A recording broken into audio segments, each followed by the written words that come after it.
ورحمة الله وبركاته. الحمد لله الذي أنجز وعده ونصر عبده وهزم الأحزاب وحده، والصلاة والسلام على من لا نبي بعده وعلى آله وصحبه الذين قالوا نحن الذين بايعوا محمدا على الجهاد ما بقينا أبدا. أعوذ بالله من الشيطان الرجيم. بسم الله الرحمن الرحيم. يا أيها الذين آمنوا اتقوا الله وكونوا مع الصادقين. সুপ্রিয় উপস্থিতি, সময় অত্যন্ত সংক্ষেপ। আমাদের সম্মুখে এখন আপনাদের সামনে দীর্ঘ এক দশকের কারণ নির্যাতন স্বীকার করে তৌহিদের মুয়াজ্জিন আজ মুক্ত পুরুষে উপস্থিত হয়েছে। তিনি তার গুরুত্বপূর্ণ ভাষণ উপস্থাপন করবেন। তার গুরুত্বপূর্ণ সময় আমি নষ্ট করতে চাই না। আমার ভাইয়েরা, হাদিস শরীফে রয়েছে যে কোন একজন মুসলমান যখন নির্যাতিত হবে, নিপীড়িত হবে, নিষ্পেষিত হবে, আরেক মুসলিম ভাইয়ের দায়িত্ব হলো তাকে সেখান থেকে উদ্ধার করা।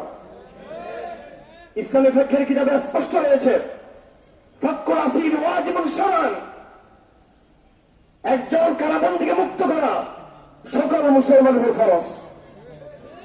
ওয়ালাউ লাম ইয়াবকা দিরহামুন ওয়াহিদুন, যদি এক টাকাও যদি না থাকে। এবং ফিকহের কিতাবে রয়েছে, পৃথিবীর পূর্ব প্রান্তে যদি কোনো মুসলমান কারাবন্দী হয়ে থাকে, পূর্ব প্রান্তের সেই কারাবন্দী মজলুম মুসলমানকে মুক্ত করা পশ্চিম প্রান্তের মুসলমানদের জন্য সেটা ওয়াজিব এবং ফরজ। আমার ভাইরা, আজ যখন রাষ্ট্র ভিন্ন পথে ফ্যাসিজমের মাধ্যমে পরিচালিত হচ্ছিল এবং একটা কথা রয়েছে, জুলুমের উপর আল্লাহর যতটুকু গুসা, তার চেয়ে বেশি গুসা হলো জুলুমকে দেখে যারা নীরবতা পালন করে। হাসিনা গুন্ডামি করেছে, নির্যাতন করেছে, মানুষ হত্যা করেছে, মানুষ হুকুম করেছে, আরেক দল পণ্য দালাল সেই সমস্ত অপরাধকে, অন্যায়কে নীরবতার মাধ্যমে তারা সাপোর্ট দিয়ে গেছে। আমাদের ঘরে কালিমা রয়েছে, বড় বড় মাহফিল হয়েছে, অনুষ্ঠান হয়েছে, 10 জন হয়েছে, 10 বছর কারণ নির্যাতন যে সমস্ত মুক্তির দাবি আমরা তুলতে পারিনি। আমরা আজ তরুণ প্রজন্ম জেগেছে। এই ক্রেডিট তরুণ প্রজন্মের কোন বৃহৎ শক্তির নয়, কোন বড় শক্তি টাকা দিয়ে পয়সা দিয়ে হাসিনাকে দেশ থেকে বিতাড়িত করে নাই। কোন বড় সম্মেলন দাবি করতে পারবে না যে বিরোধী কোন দল অথবা যে কোন ইসলামিক দল দাবি করতে পারবে না যে তাদের দলীয় এজেন্ডার মাধ্যমে হাসিনা বিতাড়িত হয়েছে। অতীতে কিছু দল আপনাদের অঞ্চল থেকে বিতাড়িত হয়েছে তরুণ প্রজন্মের আন্দোলনের মাধ্যমে, কথা ঠিক কিনা? এইবারও কুখ্যাত হাসিনা ফ্যাসিস্টকে এই দেশ থেকে বিতাড়িত করেছে একমাত্র তরুণ প্রজন্ম। বামপন্থীরা চেয়েছিল এই আন্দোলনের ক্রেডিট একমাত্র বামপন্থীরা নিবে। যখন আন্দোলনে হাজার হাজার কর্মী ছাত্র যখন মাঠে নেমে পড়লো, তখন আন্দোলন ভিন্ন রূপ নিয়েছে, হাসিনা পালাতে বাধ্য হয়েছে। আজ একটা কথা আমি বলতে চাই, হাসিনা পতন আন্দোলনের সময় যখন ছাত্ররা তখন এক দফার আন্দোলন ঘোষণা করেনি, দাবি এক দফা এক হাসিনার পদত্যাগ, এই দাবির আগেই এই হাটহাজির প্রাঙ্গণে মাত্র কয়েকশো ছাত্র নেমে হাসিনার পদত্যাগ, হাসিনার বিরুদ্ধে তারা মাঝে লেগেছিল। আপনাদের নিশ্চয় মনে আছে। সেই উপস্থিতি কম হতে পারে, সেই উপস্থিতি কম হতে পারে, কিন্তু প্রথম বাংলাদেশের সমগ্র মাদ্রাসাগুলোর মধ্যে হাটহাজারি প্রথম গুড়িগাঁয়ের ছাত্র, শতাধিক ছাত্র নিয়ে সংখ্যায় কম হলো, তারাই কিন্তু গোটা আন্দোলনকে তার সমর্থন জানিয়েছে। হাসিনার হত্যাকাণ্ডে তারা বিরোধ করেছিল। প্রিয় ছাত্র সমাজ, আমি আপনাদেরকে বলে দিতে চাই, জাতির ক্রান্তিকালে যে কোনো সময় যে কোনো ডাক আসবে, আপনার আনুগত্যের মাধ্যমে, শৃঙ্খলার মাধ্যমে, ঐক্যবদ্ধভাবে আপনার মাঠে মনে পড়বেন ইনশাআল্লাহ আজিজ। জসিমুদ্দিন রহমানী কারা মজলুম নন, তাকে আমি বলতে চাই তিনি কারা বিজয়ী। তিনি কারাগারকে বিজয় করেছেন, বাংলাদেশকে তৌহিদের চাদরে তিনি বিজয় করবেন ইনশাআল্লাহ আজিজ।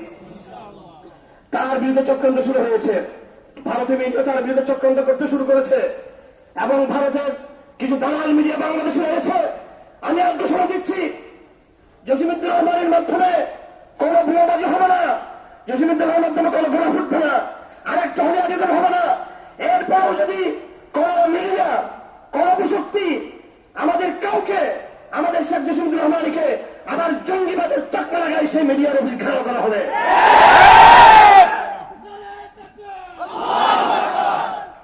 আমার ভাইরা,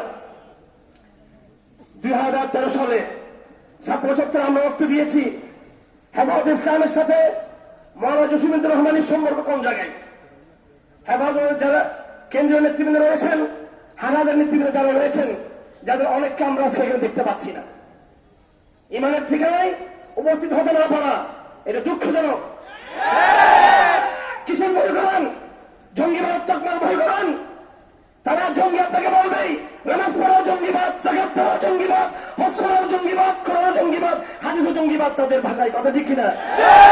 আপনি মনে করবেন না হারমেজের সাথে হাঁটলে আপনি জঙ্গি হবেন, হারমেজের সাথে না হাঁটলে আপনি সঙ্গী হবেন, জসিমউদ্দিন রহমানের সাথে হাঁটলে জঙ্গি হয়ে যাবেন, আর তার থেকে দূরে থাকলে সঙ্গী হবেন। নো, আপনাকে তারা ছাড় দিবে না, আপনাকে তারা।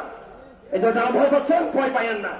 আগামী দিনের বাংলাদেশ ইসলামী তারুণ্যের বাংলাদেশ, আগামী দিনের বাংলাদেশ তৌহিদের বাংলাদেশ। এই বিপ্লব, এই আন্দোলন ফাইনাল বিপ্লব নয়, সেমিফাইনাল, কোয়ার্টার ফাইনাল। এই দেশের ফাইনাল বিপ্লব হলো ইসলামপন্থী তরুণদের মাধ্যমে ইনশাআল্লাহ। সেদিন চূড়ান্ত ইনসাফ প্রতিষ্ঠা হবে ইনশাআল্লাহ, চূড়ান্ত ভাবে মুসলিমরা বিজয় হবে ইনশাআল্লাহ, চূড়ান্ত ভাবে জালেম পরাজিত হবে ইনশাআল্লাহ। সেই আগামী সংগ্রামের সকলকে তৈরি রাখতে হবে, আপনাদের সকলকে। কোনো বিশৃঙ্খলা করবেন না। মাদ্রাসায় মাঝে মাঝে বিশৃঙ্খলার সময় কেন হবে এরকম? অনেকে আমাদের নাম জড়িয়ে দেয়। আরেকটা কথা বলতে চাই, যারা 2013 সালে আমাদের ছাত্রদের হত্যা করেছিল, সেই পুলিশের গুন্ডা রাজীব শর্মার ক্ষমা নেই, ক্ষমা নেই, ইন্সপেক্টর মুজিবের ক্ষমা নেই, এবং নাম ধরে বলতে চাই, আমাদের ছাত্রদেরকে নেতৃবৃন্দদেরকে বাধ্য করে সৃষ্টি করার জন্য। কার বিরুদ্ধে? আল্লামা জুনায়েদ বাবুনগরের বিরুদ্ধে। সেই বিরোধীদের জন্য এখন আপোষের প্রস্তাব দেয় আমাদের কোন কোন হুজুর। এসপি রশিদ আমাদেরকে বাধ্য করেছে, এসপি রশিদ বাধ্য করেছে, তোমাদের ওয়াল সৃষ্টি করে তোমরা লিখবা এই সমস্ত সন্ত্রাসের পিছনে জয়েদ বাবুর ইন্ধন ছিল। সেই এসপি রশিদের বিরুদ্ধে মামলা হয়েছে। আমি আপনাদের আমাদের ভাইদের উদ্দেশ্যে বলবো, আমরা মজলুম থাকতে চাই, জালিম হবো না। শুধু শত্রুর বিরুদ্ধে নয়, আপনাদেরকে আমি বলতে চাই, এটা আমার মনের কথা, ক্ষমা করা এটাও কিন্তু বহুত বড় গুণ। ক্ষমা করতে শিখুন। শুধু পুলিশের বিরুদ্ধে মামলা হবে, আওয়ামী লীগের চুরো করে যে সুন্দর দালালরা আমরা জানি কারা ফোন করে করে আমাদের বিরুদ্ধে ইনফরমেশন দিয়েছে, জানা আছে আমাদের কারা থেকে পুলিশকে তারা সাহায্য করেছে। কিন্তু আমরা উদারবাদী, আমরা তোমাদেরকে ক্ষমা করে দিলাম। কিন্তু সরাসরি ছাত্রদের মুখে যারা গুলিয়ে চালিয়েছ, আমরা কি তাদের ক্ষমা করতে পারি? ওইসব পুলিশদের ক্ষমা আছে? আপনারা আন্দোলন শেষ হয় নাই, কোঠা আন্দোলন শেষ হয় নাই, হাসিনা ফেসিজম বিরোধী আন্দোলন শেষ হয় নাই। কোন পুলিশ খুনি থাকতে পারবে না চাকরিতে বহাল। আত্মচক্রান্তের কথা বলি, হাজার হাজার অস্ত্র লুট হয়েছে। এই অস্ত্রগুলো আওয়ামী লীগের ক্যাডারদের কাছে রয়েছে। দেশকে, এই রাষ্ট্রের যারা দায়িত্ব রয়েছেন, সমস্ত অস্ত্রগুলো উদ্ধার করতে হবে। আপনাদেরকে আমি বলতে চাই, আমাদের ছাত্রদেরকে এই অস্ত্র উদ্ধারে আপনার সকলে সহযোগিতা করবেন, সেনাবাহিনীকে সাহায্য করবেন।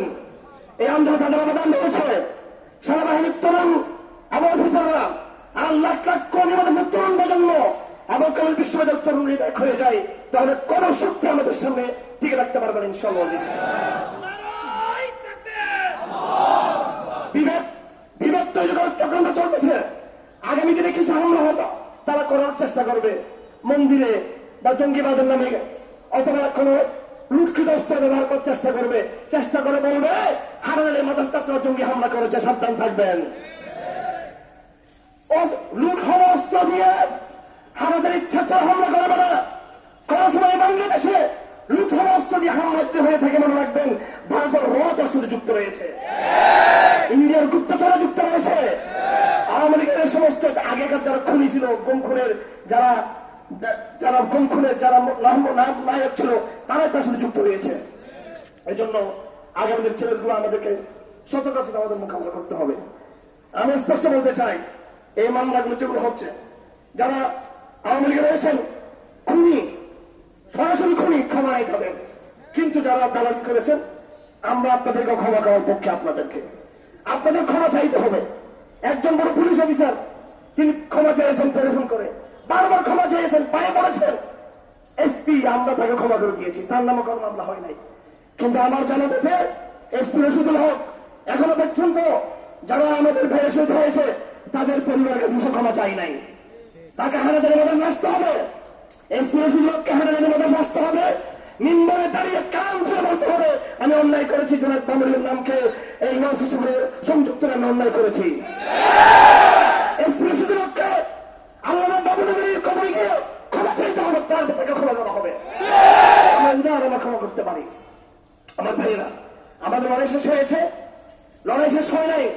আগামী দিনে লড়াই বুদ্ধিভিত্তিক লড়াই। আপনি আবেগ প্রবণ হবেন না, বিশৃঙ্খলা করবেন না, আনুগত্য করার চেষ্টা করবেন, বড়টাকে মানার চেষ্টা করবেন, এমন কোনো কাজ কেউ করবেন না যার লাইবিলিটি আমাদেরকে নিতে হয়। সকলকে ধন্যবাদ। অনেক সময় হয়ে গেছে, এখন গুরুত্বপূর্ণ কথা রাখবেন। বাংলাদেশের তৌহিদের অন্যতম রাজ্যের আল্লামা শেখ জসিমউদ্দিন হাফিজাহুল্লাহ তাআলা কারা বিজয়ী।